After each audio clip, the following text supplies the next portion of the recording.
안녕하세요. 손하나의 서재에 오신 걸 환영합니다. 우리는 자신을 잘 안다고 생각하지만 실제로는 나를 잘 모르는 경우가 많고 그래서 나를 잘 돌보지 못할 때가 많습니다. 다른 사람에게 맞추느라 나를 잃어가는 사람도 있죠. 오늘은 인생 전환의 심리학 수업. 이 책에서 다른 사람에게 휘둘리지 않고 나를 사랑하는 법을 배워보겠습니다. 그럼 같이 읽어볼까요?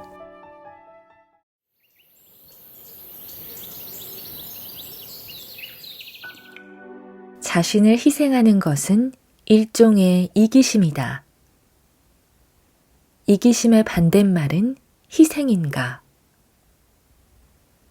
살다 보면 남들이 말하는 좋은 사람들, 타인을 위해 항상 자기를 희생해서라도 남을 잘 되게 하려는 사람들이 있다. 그런데 결국에는 그들의 삶은 엉망이 되고 자신의 억울함도 토로하지 못하며 주변 사람들도 잘 살지 못하는 경우가 있다. 반대로 겉으로는 자신을 위하는 것처럼 보이고 쉽게 남을 도와주지 않는 이기적인 사람들로 보이지만 그들은 물론 주변 사람들도 행복하다. 왜 이렇게 확연히 다른 두 가지 결과가 나올까? 사람은 정말 좀 이기적이어야만 잘 살 수 있단 말인가? 한 드라마 속 명문대 출신 여주인공이 외국계 기업에서 일하던 중 남편을 만나 결혼 후 직장을 그만두고 전업주부로 돌아갔다. 시간이 지나자 그녀는 남편과의 대화는 점점 줄어들었고 남편의 외도를 의심하는 지경에까지 이르렀다. 그녀는 자신이 꽤 괜찮은 직장을 그만두고 자신의 일상까지 포기하며 가정을 위해서 얼마나 큰 희생을 치렀는지 남편은 모른다고 생각했다. 결국 두 사람의 결혼 생활은 망가지고 말았다. 가정을 위해 자신을 희생한 그녀는 행복하지 않은 삶을 살았다. 그렇다면 그녀가 자신을 희생하지 않았다면 어떻게 되었을까? 나는 이전에 남편은 공대생 출신의 엔지니어로 내향적이고 아내는 경제학 전공의 외향적이며 일욕심이 많은 부부 이야기를 들은 적이 있었다. 그 집은 남자가 집안일을 하고 여자가 바깥일을 했다. 남자는 집에서 아이를 돌보고 여자는 일에 열중했다. 많은 사람이 이것을 의아하게 여겼다. 전통적으론 항상 남자가 바깥일을 하고 여자가 집안일을 했으니까 말이다. 그래서 너도 나도 그 여자가 지나치게 이기적이고 가족을 돌보지 않으며 희생하지 않는 나쁜 아내이자 나쁜 엄마라고 수군댔다. 그녀는 드라마 여주인공과 달리 다른 사람의 의견에 연연하지 않고 자기 할 일을 꾸준히 해나갔다. 그녀는 남편과 상의 끝에 자신이 바깥일을 주로 하고 남편이 집안일을 하기로 결정을 내렸던 것이다. 결혼 5년 차인 두 사람은 금실이 좋고 이웃과의 관계도 잘 맺고 있었다. 어느 날 이웃의 수군거림을 들은 그녀는 만약 가정을 위해 자신을 희생하고 꿈을 접고 주부로서 최선을 다했다면 저는 생기가 없었을 뿐 아니라 계속 원망했을 것이고 남편도 덩달아 시름시름 앓아서 온 가족이 종일 먹구름이 낀 것처럼 끊임없이 갈등했을 거예요. 라고 말했다.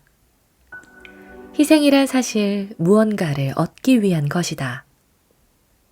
어떤 이는 그녀가 자신만을 생각하는 것은 이기심의 표현이라고 말한다. 이기적인 것은 어떤 걸까? 백과사전에는 이기적인 것을 개인의 이익과 욕구에 기초한 행동과 반응이라고 정의한다. 겉으로는 가족을 위해 희생한 드라마 여주인공이 이기적이지 않아 보이는 반면 자신을 주부로 희생하는 것을 달가워하지 않는 아내는 남을 배려하지 않고 자기만 생각하는 이기적인 사람으로 보인다. 그런데 정말 그럴까? 자신을 희생하는 것도 이기적일 수 있다고 생각해 본 적은 없는가? 사람들 중에는 십자가에 자신을 올려놓고 희생하는 버릇이 몸에 배어 있는 경우가 많은데, 이런 경우 이들은 당신을 위해서 한 일이라고 이름을 붙인다. 사실 이 말의 속뜻은 나는 당신을 위해 모든 것을 희생했는데 당신은 나에게 온전히 보답하지 않는다 이다. 이런 희생은 희생을 한 사람을 도덕적으로 높은 곳에 올려놓고 자신이 이만큼 희생했으니 당연히 상대방도 그에 상응하는 대가를 심지어는 몇 배까지 받아야 마땅하다고 생각한다. 그러나 이런 독선적인 희생은 상대방을 즐겁지 않게 할 뿐만 아니라 종종 상대방에게 감당할 수 없는 부담을 주어 숨막히게 한다. 앞서 말한 드라마 속 여주인공은 사회와 동떨어져 지내면서 남편과 공통된 화제가 거의 없어 즐겁게 살지 못했다. 그녀의 불쾌한 감정은 은연중에 스트레스, 타인과의 장벽, 소통 부재, 그리고 자기 희생을 동반한 분노, 억압, 억울함으로 변해 결국 상대방이 감당하기 어려운 고통이 된다. 미국 가족치료의 대가 버지니아 사티아는 인간의 속마음을 물 위에 떠 있는 거대한 빙산에 비유했다. 수면 위로 보이는 빙산은 극히 일부일 뿐이고 더 큰 부분은 물 밑에 있지만 육안으론 볼 수 없다. 마찬가지로 우리는 한 사람을 보더라도 그의 겉모습만 얕게 볼 수 있을 뿐이다. 무엇이 그런 행동을 초래하는지는 모든 사람이 알 수 없기 때문에 사람의 겉모습만 알고 마음은 모르게 되는 것이다. 만약 시간을 들여 심리학을 공부한다면 우리의 행동 이면을 통찰할 수 있는 법칙이 많다는 것을 알게 되고 사람의 겉모습도 알고 마음도 알 수 있게 될 것이다. 빙산의 원리에 따르면 행동 하나하나의 이면에는 어떤 요구나 기대가 있다. 그렇다면 이런 희생의 이면에는 무엇이 있을까? 희생은 사실 무언가를 얻기 위한 것이다. 자신을 희생하는 사람들은 자신의 희생을 통해 무언가 개인의 목적을 달성하려 한다. 위 드라마 속 여주인공은 가족을 위해 자신의 커리어를 희생했으므로 가족이 자신을 더 사랑해야 한다고 생각했다. 그녀는 자신의 희생을 통해 상대에게 죄책감을 주고 더 많은 사랑을 받아 자신의 욕구를 충족하려 했다. 희생은 그저 그녀가 사랑의 이름으로 무언가를 얻어내는 수단일 뿐이었다. 이것은 그저 개인의 이익과 욕구에 기초한 행동과 반응이 아닌가. 이것이 어찌 이기적인 것이 아니겠는가. 희생은 누구에게도 행복을 주지 않는다. 이른바 이기적인 행동을 살펴보자. 나는 사람들에게 구두쇠라는 소리를 듣곤 했는데 이는 번지르르한 모금을 거절해왔기 때문이다. 최근에는 멘토반을 졸업한 친구들이 대형 강연회를 준비하던 중에 반 위원회가 내게 장소 대여료를 모금하려고 왔는데 그 자리에서 거절했다. 내가 거절한 이면에는 어떤 의미가 있었을까? 나는 강사가 강의를 잘하는 것 외에 마케팅하는 법도 배워야 한다고 생각했기 때문이다. 만약 자신의 강의 내용이 들을 가치가 없다고 생각된다면 강연을 열어서 다른 사람에게 들으라고 하지 마라. 그렇지 않으면 그 강의를 듣는 수강생을 망칠 수 있다. 만약 자신이 말하는 내용이 가치가 있다고 믿는다면 용감하게 판매해야 한다. 한 반에 80여 명의 수강생이 한 사람당 몇 장의 표만 팔아도 몇백 장의 표는 바로 판매할 수 있다. 내가 바란 것은 그들이 스스로 판매하는 것에 대한 두려움을 극복하고 성공하는 것이었다. 이 또한 탁월한 심리학 지도자의 의무이다. 내가 그 비용을 해결해 준다면 그들이 스스로 판매하는 것에 대해 가진 두려움을 인정하고 안전지대에 머무르게 하는 것인데 이것은 오히려 그들을 해치는 일이다. 나의 이 이기적이고 무자비해 보이는 채찍질 아래 내가 키운 멘토들은 장소 대여비 문제를 쉽게 해결할 수 있었을 뿐 아니라 판매 능력도 덩달아 커졌다. 자신을 희생하고 억울한 마음을 품고 억누르는 것이 어찌 스스로를 해야 하는 일이 아니겠는가. 시간이 흐를수록 끝없는 희생은 상처, 불공평하다는 마음, 걷잡을 수 없는 분노, 억눌린 서름, 보이지 않는 요구로 이어진다. 이것이 어찌 이기적이지 않은가. 이들이 어떻게 가정에 적극적으로 기여할 수 있겠는가. 자신의 자유와 독립, 행복을 희생해도 남편의 사랑 또는 등가의 보답을 받지 못했다. 의심이 많고 미운 털이 박힌 여자, 피해자의 이미지가 있는 사람을 어떤 남자가 좋아하겠는가. 희생은 누구에게도 행복을 주지 않는다. 자신을 희생하는 것을 줄이고 평등하게 베풀며 자신의 마음을 잘 보호하고 가장 진실한 자신이 되어라. 경제적으로든 정신적으로든 독립할 줄 알고 자신의 강점을 충분히 발휘하여 자신의 가치를 세우고 뜻을 굽히지 말아라. 만약 원하는 것이 있다면 가장 쉬운 방법은 자신의 요구를 용감하게 직면하는 것이며 상대방에게 허심탄회하게 표현하는 것이다. 자신을 희생함으로써 다른 사람에게 만족을 강요하는 것은 잘못된 일이다. 허심탄회하게 서로의 장점을 살릴 수 있다면 각자의 욕구도 충족시킬 수 있다. 쌍방이 모두 편안한 결혼 생활을 유지할 수 있어야 행복이 오래 갈 수 있다. 혼자 잘해주고 상처받는 사람들. 잘해주고도 상처만 돌아오는 이유는 뭘까? 한때 인터넷에서 화제가 된 일이다. 부호인 천사장은 363억 원 이상을 들여 마을 사람들을 위한 별장을 지었다가 일부 사람들에게서 악의적인 피해를 본 사건이 있었다. 정부가 개입되면서 논란은 일단락됐다. 우리는 항상 좋은 사람에게 좋은 보답이 돌아온다고 믿고 싶지만 현실에서는 세상에 선의를 베풀어도 오히려 상처를 받는 경우도 많다.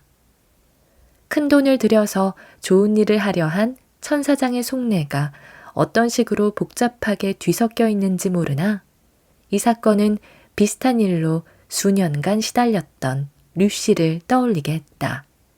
류씨는 내 인생 소프트웨어 업그레이드 강의에서 고민을 털어놓은 적이 있다. 그는 농촌 태생으로 형이 있었다.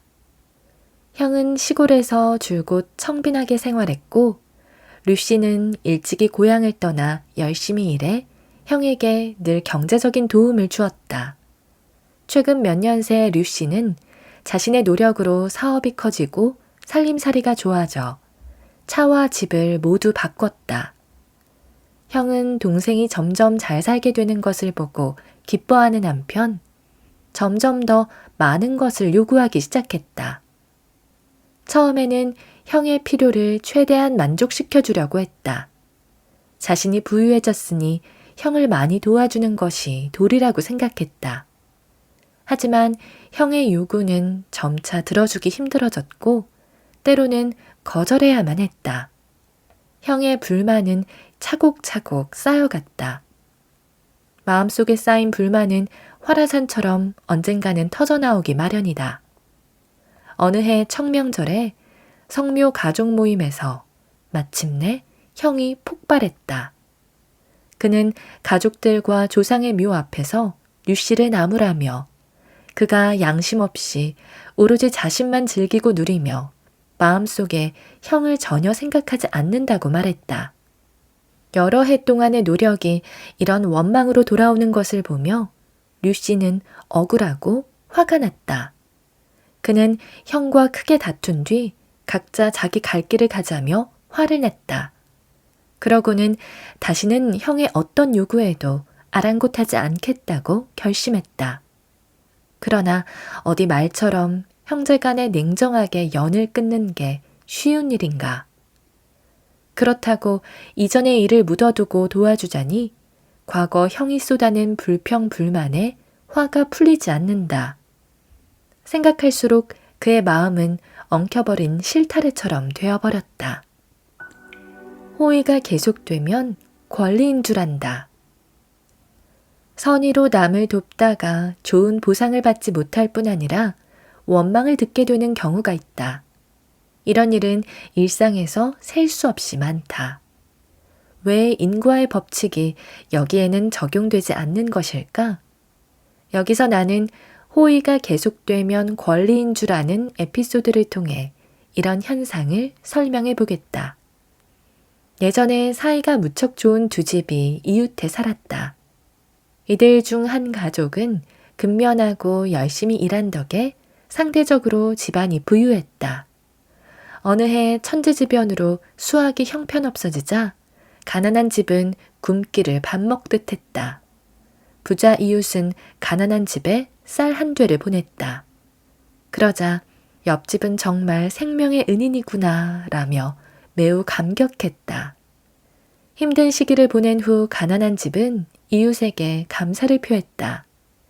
대화를 나누던 중에 가난한 집이 다음 해 농사를 지을 종자가 없다고 말하자 부자 이웃은 자신의 집에 식량이 아직 많으니 쌀 한 마를 가져가서 종자로 사용하라고 말했다. 집에 돌아온 가난한 이웃은 쌀 한 말은 먹는 것 외에 파종하기에는 턱없이 부족하다고 생각했다. 그러면서 부자 이웃이 돈이 많음에도 이렇게 부족하게 식량을 주었다는 생각에 불평을 했고 그 소식은 부자 이웃의 귀에까지 전해졌다. 식량을 대가 없이 보내주었는데 감사는커녕 도리어 불평을 하다니 부자 이웃은 괘씸한 생각이 들었다. 이후 점점 사이가 틀어지더니 결국 두 집은 사이가 소원해지면서 서로 교류하지 않게 되었다. 이처럼 착한 일을 해도 좋은 결과를 얻지 못할 때가 있다. 그렇다면 우리는 착한 일을 하지 말아야 할까? 원망을 듣지 않으면서 좋은 일을 할 수 있는 방법은 없을까? 얻는 것과 받는 것이 똑같으면 좋은 관계를 유지할 수 있다. 이런 문제를 들여다보려면 발생 원인부터 생각해 봐야 한다. 먼저 죄책감이라는 감정부터 살펴보자. 죄책감의 본뜻은 잘못했으니 자책하는 것이다. 죄책감은 인류의 기본 정서로 양심의 주요 감정이다. 양심은 인간의 윤리, 도덕과 관련이 있다. 그래서 죄책감은 도덕적으로 자신이 도덕 규범을 어겼을 때 느끼는 마음의 표현으로 잘못해서 남에게 상처를 주고 너무 많이 받아서 보답할 수 없는 불균형에서 비롯될 때가 많다. 구체적인 사건 때문에 죄책감을 느끼면 도덕적 감정도 깨어난다. 죄책감은 인간의 독단적인 행동을 바로잡고 사람 사이의 균형, 조화, 좋은 관계를 회복시킨다. 그렇기에 죄책감은 원래 인류에게 유리한 정서였다. 그러나 사람들이 자신이 저지른 잘못을 보상할 능력이 없거나 다른 사람이 주는 과도한 도움에 보답할 능력이 없어 인간관계를 균형 상태로 되돌릴 수 없을 때 장기적으로 죄책감을 느끼면 생각에 왜곡이 일어나고 자책하는 고통을 겪게 되는 것이다. 균형 상태를 되찾기 위해 똑똑한 인류는 또 다른 기능을 발전시켰는데 바로 공격이다. 내부를 공격해 자책감을 느끼기보다는 외부를 공격해 관계를 균형 잡힌 상태로 되돌리는 것이다. 그래서 죄책감을 가진 사람들은 작은 것이라도 상대방에게서 잘못을 찾아 공격하기 시작한다. 왜냐하면 자신만 잘못한 것이 아니라 사실 상대방에게도 잘못이 있다고 생각하면 관계가 균형을 이루기 때문이다. 상대방에게 빚진 것을 다시 갚지 않아도 되니까 말이다. 죄책감이라는 인간 정서의 반응 원리를 깨닫고 나니 왜 좋은 사람이 보답을 받지 못하는지를 더 깊이 이해할 수 있게 됐다. 우리가 남을 돕다가 오히려 공격과 원망을 듣게 되는 것은 상대방을 도와주는 행위 자체가 상대방에게 죄책감을 느끼게 만들기 때문이다. 이제 선한 마음으로 다른 사람을 도울 때 지금 당장은 그가 무엇을 할 능력이 없더라도 나중에 능력이 되면 그에게 남을 도와주라고 요청하는 것을 잊지 마라. 그러면 그는 마음의 가책을 벗고 부담 없이 도움을 받을 수 있을 것이다. 나아가 자신의 가치를 높이기 위해 세상에 가치를 더해야 한다는 것을 깨닫고 베풀고 나눔으로써 세상을 더 아름답게 만들 것이다. 그러므로 우리는 선한 것만으로는 부족하다. 지혜로워야 한다. 나를 위해 살기로 했다. 부모로 인한 마음속 돌덩어리. 내가 보기에 인생이란 한평생을 의미 있게 살든지 아니면 재미있게 살든지 둘 중 하나다. 어느 해 심포지엄에서 트리플 투어라는 크루즈 카니발 행사에 초대되어 4박 5일의 크루즈 여행을 하게 되었다. 크루즈에서 나는 강의를 하고 상담소를 열었다. 인생 소프트웨어 업그레이드 상담소에서 나는 총 3가지 사례를 다뤘는데 그중 한 청년의 사례가 생생하게 기억난다. 청년은 대학을 졸업한 후 여러 직업을 전전했으며 매번 오래 일하지 못하고 그만뒀다. 일에 좀 적응이 되려 하면 포기했다. 그는 돈을 좀 더 많이 벌어서 어머니가 편안한 여생을 사실 수 있도록 해드리고 싶었다. 하지만 번번이 회사를 그만두게 되면서 돈이 모이지 않자 자괴감에 빠져 도대체 자신이 왜 그러는지 모르겠다고 하소연을 했다. 말을 마친 그에게 나는 나지막히 물었다. 자신의 상황을 묘사할 때 어떤 느낌이 드나요? 죄책감이 들고 자책도 많이 하게 돼요. 그가 풀죽은 목소리로 말했다. 그런 죄책감은 어디서 오는 거죠? 누구한테 미안한가요? 이런 죄책감은 사실 어머니한테서 받아요. 그의 어머니는 힘들게 번 돈을 몽땅 털어 아들을 뒷바라지했지만 아들은 학교 성적이 좋지 못했다. 그런 아들에게 어머니는 자신은 어렸을 적 무척 공부를 하고 싶었지만 집에서 학교를 보내주지 않아 못했다며 늘 아들에게 공부 열심히 하라고 잔소리를 했다. 그는 어머니의 그런 말과 행동이 참을 수가 없었다. 그런 말을 들을 때마다 짜증이 남과 동시에 어머니에게 미안함과 죄책감을 느꼈다. 한편으론 마음 깊은 곳에서 열심히 돈을 벌어 자기를 위해 애쓴 어머니에게 보답을 해드리고도 싶었다. 그때 일을 생각하면 어떤 기분이 드나요? 가슴이 답답해요. 나는 그에게 답답한 그 느낌에 집중해달라고 부탁한 뒤 다시 물었다. 그 느낌이 구체적으로 무엇인가요? 그는 마치 돌멩이가 가슴에 얹혀있는 것 같다며 돌덩이가 가슴을 짓눌러 답답하고 괴롭다고 했다. 그러고는 나에게 가슴 찡한 이야기를 들려줬다. 그가 어렸을 때 아버지는 생계를 위해 외지로 일하러 갔는데 그 사이 어머니가 바람을 피워 아버지를 배신한 적이 있었다. 심지어 그는 어머니가 다른 남자와 함께 있는 것을 직접 보기도 했다. 그는 어머니가 아버지를 대하는 방식이 싫었지만 그 당시에는 아무 말도 하지 못했다. 그래서 어릴 적부터 그러한 감정을 숨기고 억누르며 태어난 척하는 법을 익혔다. 그 돌덩어리는 사실 죄책감 뒤에 어머니에 대한 원망이 숨어 있다는 것을 보여주는 그의 잠재의식이 보내는 신호였다. 나는 다른 수강생을 무대 위로 불러 어머니에게 죄책감을 느끼면서도 분노를 표출하는 나누어진 자아 연기를 시켰다.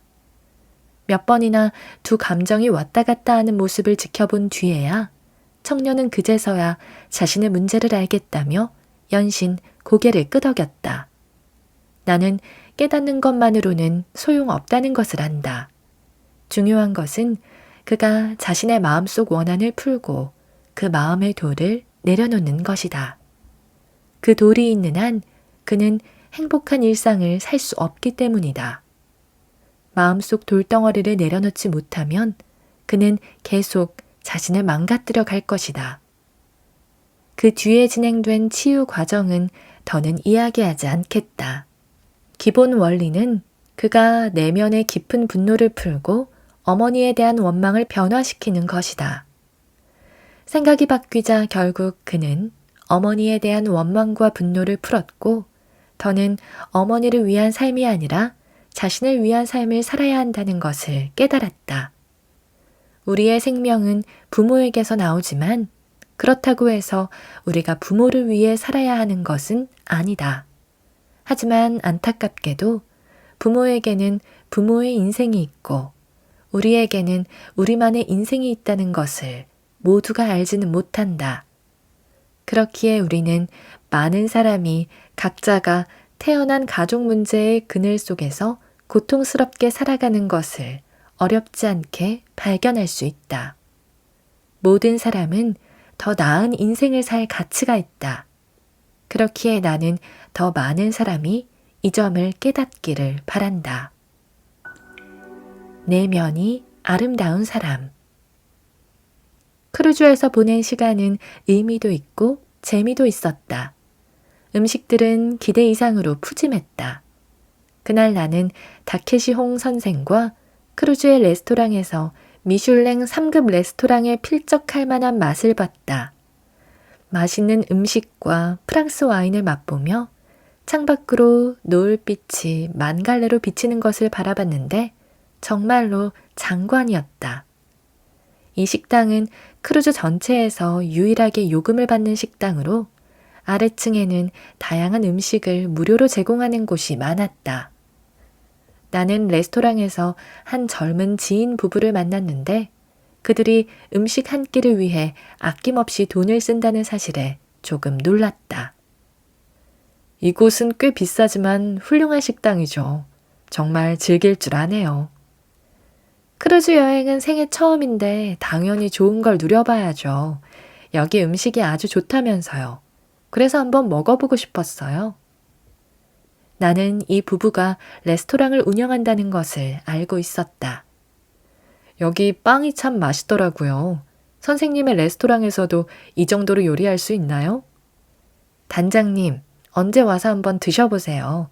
제가 여기보다 더 잘할 수 있어요. 그들의 당당한 말투에 나도 모르게 잔을 들어 술을 권했다.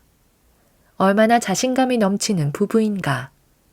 음식을 즐길 줄 아는 사람만이 맛있는 음식을 만들 수 있고 자신을 사랑할 줄 아는 사람만이 베풀 줄 알고 남에게 진심으로 잘 대할 수 있다. 젊은 나이에 광저우에 식당 3곳을 소유하고 인맥이 아주 좋은 데는 다 이유가 있었다. 어쩌면 이 정도 가지고 뭐 그리 대단하냐고 할지도 모르겠다. 그들은 돈이 많으니까 고급스러운 소비를 즐길 수 있는 거라고 말이다. 정말 그럴까? 그럼 그들의 돈은 또 어디서 온 것인가? 그들에게 돈이 있어서 비로소 자신감이 생긴 것인가? 아니면 원래 자신감이 넘쳤는데 나중에 부자가 된 것일까?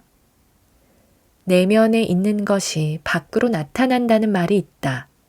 만약 당신의 내면에 자신감이 바닥을 쳐 남아있는 것이 없다면 어디서 햇빛이 와서 겉으로 드러나겠는가? 대부분의 사람은 평생 고생하는데도 잘 살지도 못한다며 자신을 둘러싼 외적 환경 탓을 한다. 사실 그들은 자신의 내면을 들여다본 적이 없다. 그들이 제대로 살지 못하는 것은 외적인 환경이 아니라 그들 내면의 결핍과 낮은 자기 가치감 때문일지도 모른다. 내면이 풍요로워야 외면도 풍요로울 수 있다. 우리의 내면을 치유해야만 우리는 아름답고 풍족한 삶을 살 수 있다. 오늘 저와 함께한 시간 어떠셨나요? 편안한 시간이 되었길 바라며 또 들러주시길 기다리겠습니다. 그럼 잘 자요.